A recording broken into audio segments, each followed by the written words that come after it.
Bom, hoje nós vamos fazer mais um mergulho profundo nas Escrituras e a ideia é realmente caminhar pelas areias do deserto antigo, sabe? Respirar aquele ar da antiguidade e tocar num assunto que é literalmente muito sagrado. Então, vamos mergulhar nisso. Nosso estudo visual hoje nos leva direto para o livro de Números, lá no capítulo 30. E o tema central que a gente tem diante de nós é até simples, mas olha, carrega um peso eterno. É sobre a seriedade da palavra dada. Diante de Deus, aquilo que sai dos nossos lábios tem um valor profundo e totalmente negociável. Para essa nossa jornada de hoje, nós vamos precisar de corações bem abertos e de uma reverência muito sincera pela santidade divina. E para começar, olha só esse aviso super cortante lá de Eclesiastes. Melhor não votar do que votar e não cumprir. E o que isso já diz para nós logo de cara? Diz que o próprio Deus leva as nossas promessas muito, mas muito a sério. Nós, como seres humanos, temos essa mania de fazer acordos rápidos, não é? A gente fala ali no calor da emoção e acaba esquecendo no minuto seguinte. Mas para o Senhor, as nossas palavras ficam registradas, ficam marcadas no tempo e na eternidade. Nós não podemos, de jeito nenhum, tratar com leviandade aquilo que declaramos aos céus. Seção 1. Ecos do deserto antigo. Então, para a gente compreender plenamente o capítulo 30 de Números, nós precisamos voltar no tempo. Imagina que nós estamos entrando nas tendas do mundo dos antigos hebreus. Naquela cultura, os votos eram uma prática super comum. Mas, um detalhe importante, eles nunca eram banais. Geralmente surgiam naqueles momentos de angústia extrema, sabe? Imagina só o desespero de uma crise em toda a comunidade, o terror de uma guerra chegando, a dor profunda e silenciosa da infertilidade, ou até mesmo aquela alegria que transborda numa gratidão imensa a Deus. Mas o que exatamente era esse compromisso? Aqui está a chave. Um voto era um compromisso solene e inquebrável diante do Senhor. Não era só uma emoção passageira, não era aquele arrepio no meio do culto ou uma empolgação temporária.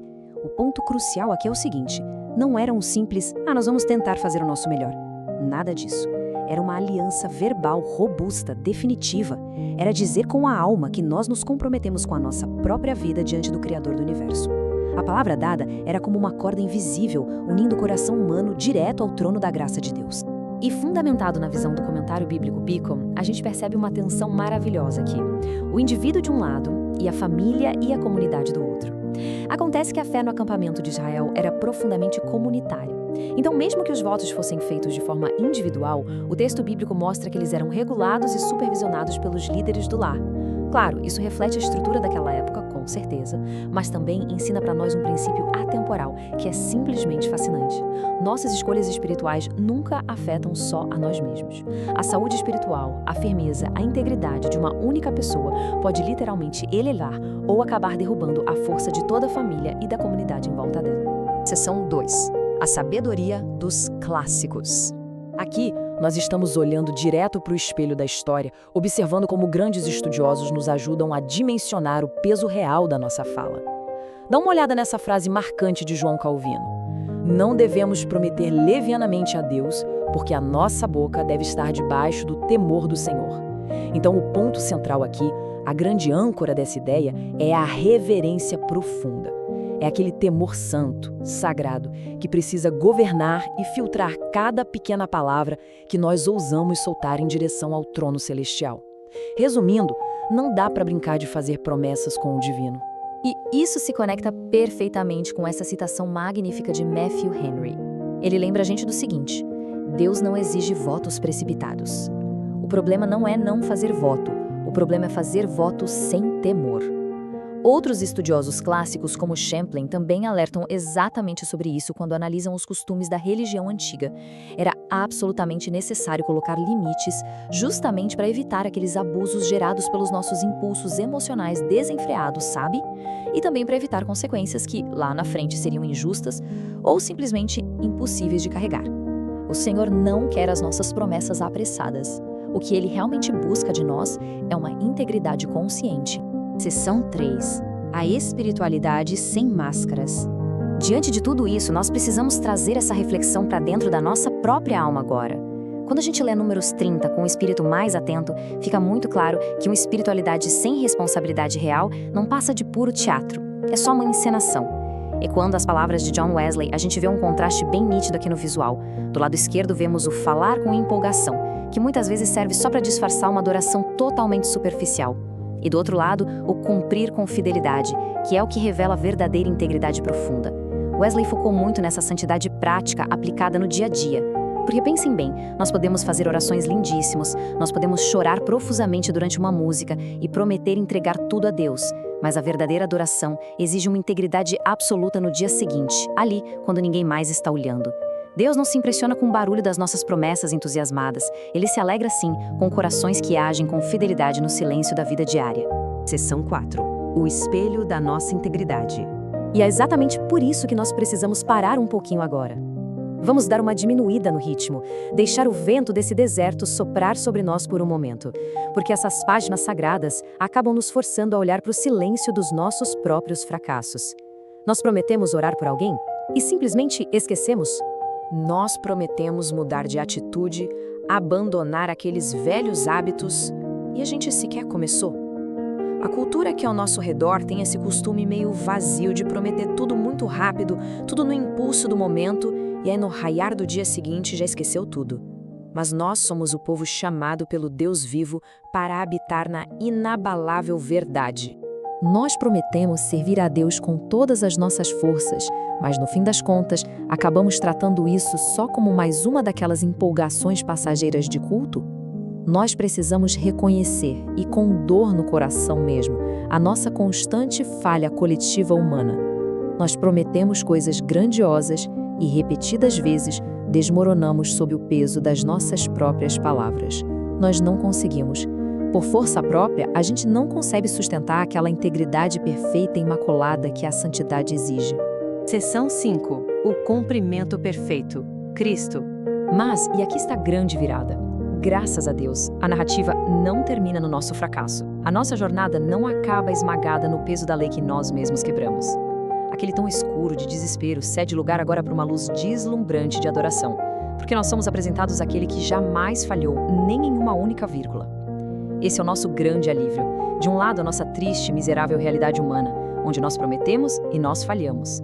Mas do outro lado, brilha o poder redentor do Evangelho. Cristo prometeu e Ele cumpriu. Jesus Cristo se coloca exatamente ali, como a ponte sobre esse abismo onde a nossa integridade simplesmente despenca. Ele preenche perfeitamente essa lacuna gigantesca que as nossas promessas quebradas deixaram. Olha só a magnitude dessas promessas cumpridas. Jesus afirmou aos seus discípulos que iria à cruz para sofrer, e ele caminhou até lá. Ele suportou cada prego.